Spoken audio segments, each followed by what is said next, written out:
Hello friend, welcome to education target 100 पर।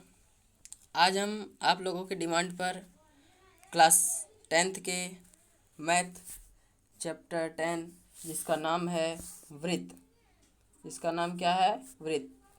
आज हम वृत्त के एक्सरसाइज 10.1 को देखेंगे। देखिए, एक्सरसाइज को समझने के पहले उसके बेसिक कॉन्सेप्ट को समझना बहुत ही आवश्यक है। इसलिए चलिए बिना समय को गंवाए हुए बेसिक कॉन्सेप्ट को क्लियर करते हैं। पहला है हमारा स्पर्श रेखा क्या है। तो स्पर्श रेखा के बारे में जानने के लिए पहले देखिए एक वृत्त लेते हैं, ठीक है, क्योंकि हम वृत्त चैप्टर पढ़ रहे हैं। अब एक रेखा ले लेते हैं, ठीक है। देखिए,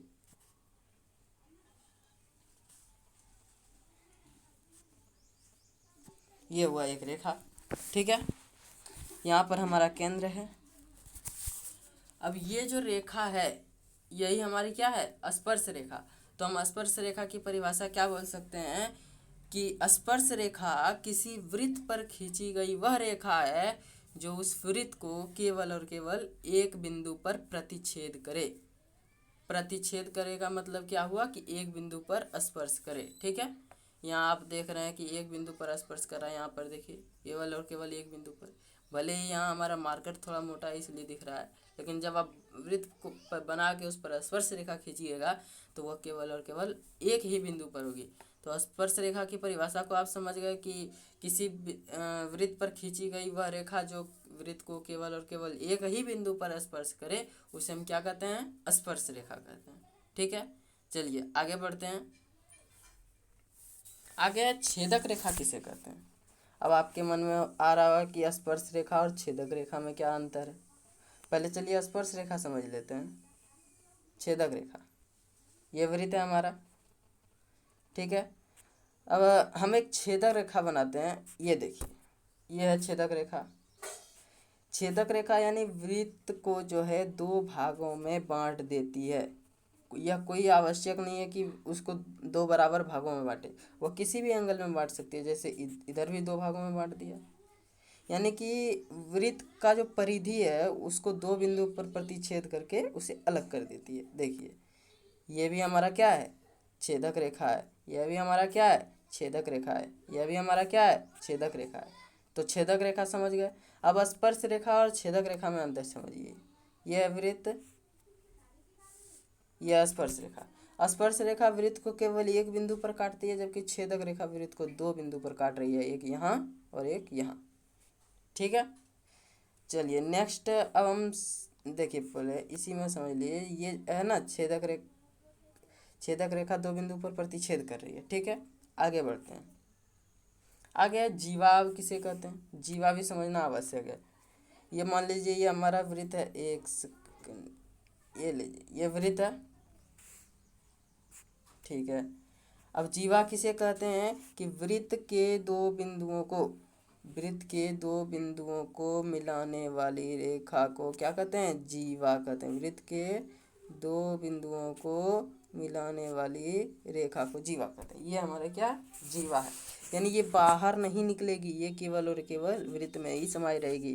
और ये देखिए यहाँ से भी गया, यहाँ गया, ठीक है, यहाँ से भी यहाँ गया। ये क्या है? जीवा है। और वृत्त की जो सबसे बड़ी जीवा है उसे क्या कहते हैं? आप लोग जानते हैं? वृत्त की सबसे बड़ी जीवा को हम व्यास कहते हैं, जो बिल्कुल केंद्र से होकर गुजरती है, यहाँ से, ठीक है। पूरी एक कहाँ से निकलती है? तो केंद्र से होकर गुजरती है। चलिए अब यहाँ तक समझ गए, तो अब एक्सरसाइज बनाने में आपको कोई प्रॉब्लम नहीं होगी। चलिए एक्सरसाइज शुरू करते हैं, ठीक है। पहला है कि एक वृत्त की कितनी स्पर्श रेखाएं हो सकती है। आपने स्पर्श रेखा समझ लिया, ये है वृत्त, ये है स्पर्श रेखा। तो हाँ, हाँ तो माफ़ कीजिएगा, थोड़ा रिकॉर्डिंग के समय कॉल आ गया था। तो हम बता रहे थे वृत्त पर कितनी स्पर्श रेखाएं खींची जा सकती है। ये वृत्त है हमारी। हम स्पर्श रेखा चाहे इधर से भी खींच सकते हैं, इधर से भी खींच सकते हैं, हम इधर से भी खींच सकते हैं। एक सेकंड, ये छेदक हो गई। इधर से भी खींच सकते हैं, मतलब कि जिधर मन तिधर से खींच सकते हैं। इसका मतलब क्या हुआ कि एक वृत्त पर अपरिमित रूप से अनेक अपरिमित रूप से अनेक अनेक रेखाएं खींची जा सकती है। यहाँ तक तो आप लोगों को कोई दिक्कत नहीं होगी। चलिए अब आगे बढ़ते हैं। आगे है रिक्त स्थान की पूर्ति कीजिए। इनमें 1 नंबर क्वेश्चन है कि किसी वृत्त की स्पर्श रेखा उसे कितने बिंदु पर प्रतिच्छेद करती है। तो हमने बताया था ये हमारी वृत्त है, ये हमारा स्पर्श रेखा कितने बिंदु पर कर रही है, केवल और केवल एक बिंदु पर। तो हमारा कितना आंसर हो जाएगा, 1। ठीक है, केवल 1। ठीक है। नेक्स्ट क्वेश्चन कह रहा है कि वृत्त को 2 बिंदुओं पर प्रतिच्छेद करने वाली रेखा को क्या कहते हैं। अब आप याद कीजिए, हमने आपको बताया था ये वृत्त है, ये रेखा है, 2 बिंदु पर प्रतिच्छेद कर रही है, इसको क्या कहते हैं, छेदक रेखा। ये इधर से भी हो सकती है, छेदक रेखा। ठीक है, तो आप याद रखिएगा क्या हो जाएगी, छेदक रेखा, छेदक रेखा। देखिए, केवल आंसर जानना ही जरूरी नहीं है, उनके कॉन्सेप्ट को समझिए। ठीक है। नेक्स्ट कह रहा है कि एक वृत्त की कितनी समांतर स्पर्श रेखाएं हो सकती है। तो समांतर स्पर्श रेखा की बात करें तो देखिए, अब ये हमारा वृत्त है, हम स्पर्श रेखा यदि समांतर खींचना चाहें तो यहाँ से, 1 मिनट, यहाँ से खींच सकते हैं। ठीक है, तभी तो होगी समांतर रेखा। या तो मान लीजिए हम यहाँ खींचते हैं तो ये छेदक हो जाती है, तो ये तो गलत हो जाएगी। तो समांतर रेखा कितनी हो सकती है, केवल और केवल 2। तो इसका जो राइट आंसर है वो कितना हो जाएगा, 2 समांतर रेखाएं खींची जा सकती है। ठीक है। नेक्स्ट क्वेश्चन है कि वृत्त तथा उसकी स्पर्श रेखा के उभयनिष्ठ बिंदु को क्या कहते हैं। आइए पॉइंट पर, ये हमारा है वृत्त, ये हमारा स्पर्श रेखा, तो ये क्या है, इसका नाम हम कहते हैं क्या, इसका नाम है स्पर्श बिंदु, स्पर्श बिंदु। ठीक है। चलिए अब आगे बढ़ते हैं।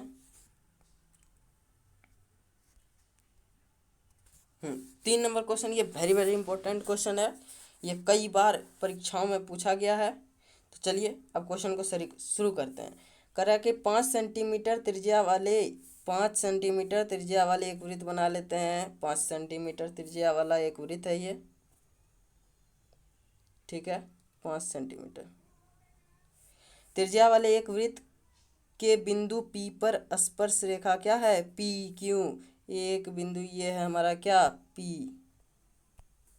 ये हमारा है P पर एक स्पर्श रेखा P क्यों केंद्र O, यानी केंद्र का नाम दिया हुआ है O, Q पर मिलती है। तो कैसे मिलेगी, ये P है तो यहाँ एक Q है, ये इधर आई, ये इधर आई। ठीक है ना। कह रहा है कि O Q की लंबाई कितनी है, ये हमारा Q है, O और Q की लंबाई 12 है, और इसकी लंबाई तो 5 दे रखी है, हमें इसकी लंबाई ज्ञात करनी है। अब ज्ञात कैसे होगी, आप एक बात जानते होंगे कि किसी वृत्त पर खींची गई स्पर्श रेखा, यानी किसी वृत्त पर खींची गई स्पर्श रेखा उसकी त्रिज्या पर लंब होती है ना, लंब होती है। तो उस हिसाब से क्या होगा, उस हिसाब से ये तो लंब हो गया। अब देखिए ये लंब हो गया, तो ये हमारा लंब हो गया, इसके सामने का ये क्या हो गया, ये हमारा हो गया कर्ण, है ना, ये हो गया कर्ण, ये हमारा आधार। तो हमें क्या निकालना है, लंब निकालना है। ठीक है। चलिए अब शुरू करते हैं। यहाँ दिया हुआ है लंब बराबर 5 cm, कर्ण बराबर 12 cm, आधार बराबर वाट, यही हमें निकालना है। तो आधार बराबर एक फार्मूला है, रूट अंडर लंब स्क्वायर प्लस, सॉरी इसको थोड़ा हटा दीजिए, इसको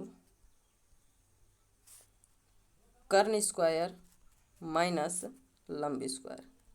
ठीक है। अब कैसे करना है, तो देखिए कर्ण स्क्वायर लेना है हमें, कर्ण स्क्वायर। तो कर्ण का कितना है, 12 का स्क्वायर है, तो 12 का स्क्वायर कर देंगे।